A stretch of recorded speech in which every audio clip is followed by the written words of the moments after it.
हाय दोस्तों, मैं आपका दोस्त बिलाल चौधरी और आप देख रहे हैं अपना यूट्यूब चैनल टेक्नो गिफ्ट। और आज हम बात करने वाले हैं पीसीपी क्लास के बारे में। जी हाँ, मैं आपको बता दूं कि मैंने first PCP, second PCP attend की है और क्या क्या हुआ उस पीसीपी में, चलिए जानते हैं इस वीडियो में। तो बस वीडियो को शुरू करने से पहले आपको अपने चैनल को सब्सक्राइब करना है, बेल वाला आइकन को प्रेस करना है। तो चलिए शुरू करते हैं।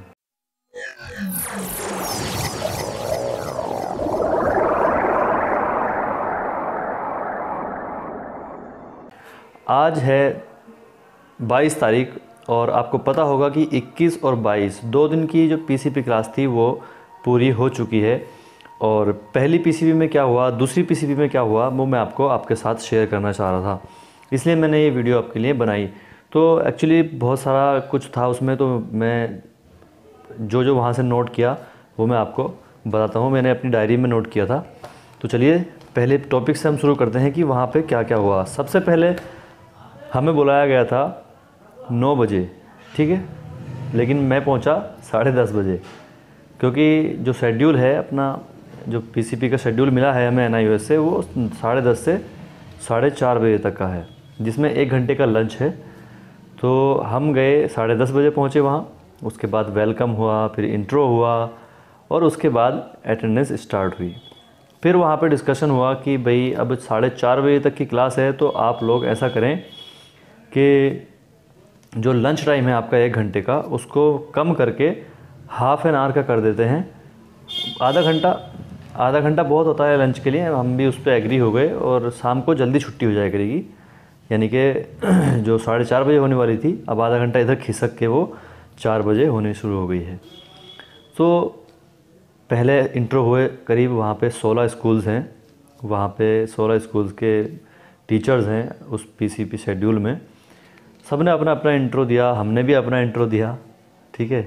हाँ, टेक्नो गिफ्ट का इंट्रो नहीं दिया, सिर्फ अपना इंट्रो दिया, ठीक है। तो अपना इंट्रो दिया, उसके बाद क्लास स्टार्ट हुई और बात धीरे धीरे, कल तो जो पहला दिन था वो हमारे फॉर्म भरने में, अटेंडेंस लगने में, डिटेल फिल होने में ही निकल गई थी। आज भी लगभग कुछ क्लासेस हुई जिसमें थोड़ा बहुत उन्होंने बताया, थोड़ा बहुत हमसे पूछा, इस टाइप से चल रहा है पीसीपी में। कोई स्पेशल क्लास नहीं हो रही है कि भाई हमें बुक्स पे पढ़ाया जा रहा है या कोई डेटा हमें मिला है कहीं और से वो पढ़ाया जा रहा है, कुछ नहीं, बस नॉर्मल जनरल क्लासेस चल रही हैं। पीसीपी मतलब का जो पर्सनल कन्वर्जन प्रोग्राम है या पर्सनल कॉन्टैक्ट प्रोग्राम है, कई सारे इसके फुल फॉर्म बना रखे हैं, तो उसमें बस इंटरेक्शन ही करना होता है। अब आ जाते हैं टॉपिक्स पे, क्या क्या हमने किया वहाँ पे।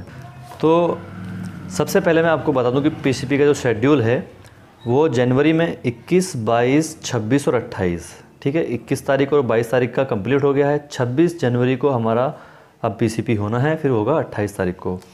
टाइमिंग इसकी मैंने आपको बता दी है, 10:30 बजे से 4:30 बजे तक, जिसमें 1 घंटे का ब्रेक है। आप चाहें तो उसको मैनेज कर सकते हैं, आधा घंटा करके 4 बजे भी कर सकते हैं। दूसरा, फरवरी में है 5 पीसीपी क्लासेज, जिसमें 4, 11, 14 और 18 और 25 तारीख को होंगी। फिर आ जाते हैं मार्च में, मतलब कि मार्च तक आपकी पीसीपी क्लास चलेंगी। तो मार्च में होंगी हैं आपकी 6 पीसीपी क्लासेस, जिसमें 4 को होगी, 11 को, 18 को, 25, 29 और 30। तो इस तरह से आपका पीसीपी शेड्यूल जो है कंप्लीट हो जाता है। अब जब आप पीसीपी अटेंड करने के लिए गए तो वहाँ पे आपको क्या क्या रिक्वायरमेंट है, क्या क्या आपके साथ होना चाहिए, अब हम इस पर आते हैं। तो सबसे पहले तो आपके जो प्रिंसिपल हैं आपके स्कूल के, जहाँ पे आप टीचिंग कर रहे हैं, और कितने ऑल ओवर टीचर हैं आपके वहाँ पे, एक उसकी लिस्ट बनेगी जिसको हम बोलेंगे लिस्ट ऑफ टीचर्स। उसमें हैंड रिटन होगा वो कि हमारे इतने टीचर्स हैं और ये इनका नाम है, ठीक है, इस टाइप से। फिर एक पर्सनल हर बंदे के साथ, जो मैंने कल आपको वीडियो में बताया था कि अपॉइंटमेंट लेटर भी जाएगा। उसके बाद आपको बता दूं कि पीसीपी 15 होनी है, जिसमें से आपको 75% अटेंडेंस देना कंपलसरी है। फिर आ जाते हैं एग्ज़ाम्स के बारे में। तो अब आपको मैं बता दूं कि एग्ज़ाम की जो डेट है वो पहले जब हमने स्टार्ट किया था अपने डीएलएड को, तब उसमें लिखी गई थी कि 1 तारीख से 15 तारीख तक एग्ज़ाम फॉर्म भरे जाएंगे और आपके फरवरी में एग्ज़ाम होंगे। लेकिन ऐसा कुछ नहीं है, क्योंकि आपको पता है कि मार्च की 30 तारीख तक आपकी पीसीपी क्लास चलेंगी और पीसीपी क्लास होने के बाद ही आपके एग्ज़ाम होंगे। तो ये आपका जो डाउट है वो क्लियर हो जाना चाहिए कि एग्ज़ाम जो है पोस्टपोन कर दिए गए हैं। अब एग्ज़ाम फ़ीस की बात आती है तो 250 रुपये पर सब्जेक्ट आपकी फ़ीस होगी। ये सब वहाँ पे बताया गया है, मैं पहले से बता चुका हूँ आप लोगों को ये वीडियो में, लेकिन फिर भी मैं आपको रिवाइज़ करा रहा हूँ। उसके बाद अगर आप जो आपके एग्ज़ाम होंगे फाइनल, उसमें अगर आप फेल हो जाते हैं किसी सब्जेक्ट में, तो आपको इम्प्रूवमेंट का एक चांस दिया जाएगा।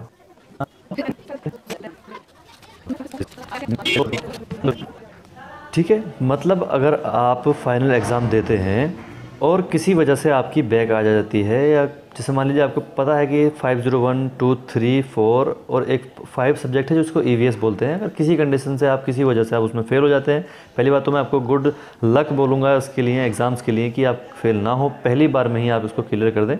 बट बाय द वे अगर आप किसी भी एग्ज़ाम में फ़ेल हो जाते हैं तो आपको जो बैक पेपर आप दे सकते हैं उसमें, ठीक है, वो अगले ईयर होगा आपका सेकेंड ईयर में। अब इन कंडीशन आप किसी भी वजह से अगर एक एग्ज़ाम छोड़ देते हैं, तब आपको उसकी भरपाई करने के लिए आपके पास medical certificate, government medical certificate ही होना चाहिए। आपका सर्टिफिकेट जो है मेडिकल एक्सेप्ट कर लिया जाएगा। कंडीशन बस इसमें यह है कि आपका जो सर्टिफिकेट है वो गवर्नमेंट हॉस्पिटल से बना हुआ होना चाहिए। फिर आ जाते हैं SBA। अभी तो SBA शुरू नहीं हुआ है, स्कूल बेस से जो एक्टिविटीज़ हैं वो आपको स्कूल में ही करनी है। उसके बाद आ जाते हैं असाइनमेंट पे। तो असाइनमेंट को जमा करने की जो डेट है वो भी क्लियर नहीं की है, बस इन लोगों ने ये बोला है कि आपको PCP कंप्लीट होने से पहले पहले असाइनमेंट जो है सबमिट करना है। फिर आती है बात पेपर की, असाइनमेंट पेपर कौन सा यूज़ करना है। तो कल इन लोगों ने बोला कि आप A4 शीट कोई भी यूज़ कर सकते हैं, चाहे वो रोलिंग वाली हो या प्लेन हो। लेकिन फिर मैंने उस पर ऑब्जेक्शन उठाया, क्योंकि मैंने आपको वीडियो में बताया था कि जो प्रोग्राम गाइड आई है उसमें आपको फुल स्केप और A4 शीट का ही यूज़ करना है जो ब्लैंक होगी। आज इन लोगों ने कंफर्म किया और आज इन्होंने मुझे भी श्योर कर दिया, बाकी सबको भी कह दिया कि सिर्फ A4 शीट या foolscap paper, blank paper use होना है आपके असाइनमेंट के लिए। मतलब हमारे यहाँ पे ऐसा इन्होंने बोला है। बाकी आप जब अपने स्टडी सेंटर जाएंगे तो हो सकता है वहाँ पे आपसे कह दें कि भाई रोलिंग पेपर यूज़ कर सकते हैं या नहीं। मैं अपने यहाँ की बात बता रहा हूँ। फिर आपको बता दूँ कि आपकी जो अटेंडेंस है वो रोज़ होगी, दिन में शायद 2 बार भी हो जाए या 3 बार भी हो जाए, क्योंकि 3 इन्होंने टेबल्स बना रखी हैं, डिटेल जिसको अटेंडेंस रजिस्टर कह सकते हैं। 3 रजिस्टर बना रखे हैं जिसमें अटेंडेंस आपको लगानी होगी हैंड रिटन, यानी कि आपको सिग्नेचर करने होंगे, आप छोड़ के क्लास नहीं भाग सकते, ठीक है। फिर फ्रंट पेज के बारे में बात की, तो फ्रंट पेज मैं आपको पहले से बता चुका हूँ कि आपको फ्रंट पेज कैसे बनाना है। वही उसमें आपका जो टॉप कॉर्नर में आपका नाम रहेगा, एनरोलमेंट नंबर रहेगा, जैसे कि मैं आपको एक बार दिखा देता हूँ, ठीक है। इस टाइप से, अगर अभी आपको नहीं दिख रहा होगा लेकिन फिर मैं बता देता हूँ, जो आपका पेपर है फ्रंट पेज का, वो आपके टॉप कॉर्नर में आपको enrol number, name, address and date लिखनी है। उसके बाद नीचे आप लोगो लगा सकते हैं और उसके बाद अपना जो भी और इन्फॉर्मेशन है वो मैंने आपको वीडियो में बता रखा है।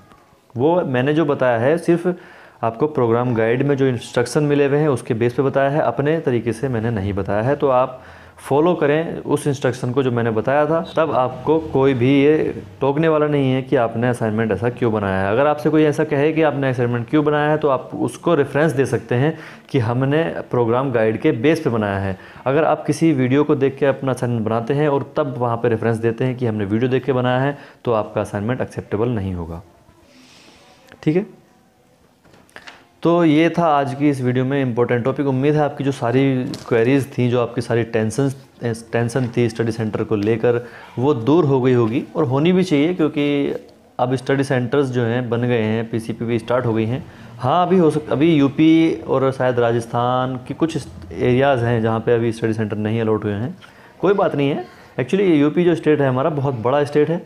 उसी तरह से जो बाकी स्टेट हैं, हो सकता है किसी वजह से अभी स्टडी सेंटर नहीं बने हैं, बन जाएंगे। मैंने भी वेट किया था, हम लोगों ने भी यहाँ पे बहुत वेट किया स्टडी सेंटर्स के लिए। फाइनली हमें भी स्टडी सेंटर मिल गए और हम भी जाना स्टार्ट कर दिए हैं वहाँ पे। तो आप भी वेट कर लें, थोड़ा सा कोई परेशानी नहीं है। जब आपका एडमिशन हो गया है तो आपकी PCP होनी ज़रूरी है, ठीक है। वो भी कन्फर्म है कि आपकी PCP होगी ही होगी।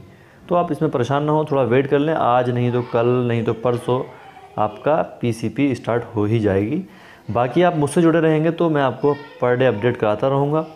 और ये जो मैंने आपको इन्फॉर्मेशन बताई है, ये मैं आपको शुरू से ही ये बताता हुआ आ रहा हूँ कि मैं कोई भी इन्फॉर्मेशन अपने तरीके से नहीं बताऊँगा। मैं वही बताऊँगा जो NIOS ने बताया होगा, या जो उनके कोऑर्डिनेटर्स ने बताया होगा, या जो रीजनल वेबसाइट ने बताया होगा। तो ये था आज की इस वीडियो में इम्पोर्टेंट टॉपिक। उम्मीद है आपकी सारी जो कन्फ्यूज़न होगी, जो आपकी टेंशन भरी एक लाइफ चल रही थी अभी तक, वो अब दूर हो गई होगी। और अगर आपको मैंने हेल्प किया है, आपको लगता है कि मैंने मेहनत की है, तो आप मेरे चैनल को सब्सक्राइब कर सकते हैं, बेल वाला आइकन को प्रेस कर सकते हैं, ताकि आपको मेरी वीडियो के नोटिफिकेशन सबसे पहले मिलते रहें। इसी के साथ मिलेंगे अगली वीडियो में, तब तक के लिए बाय बाय।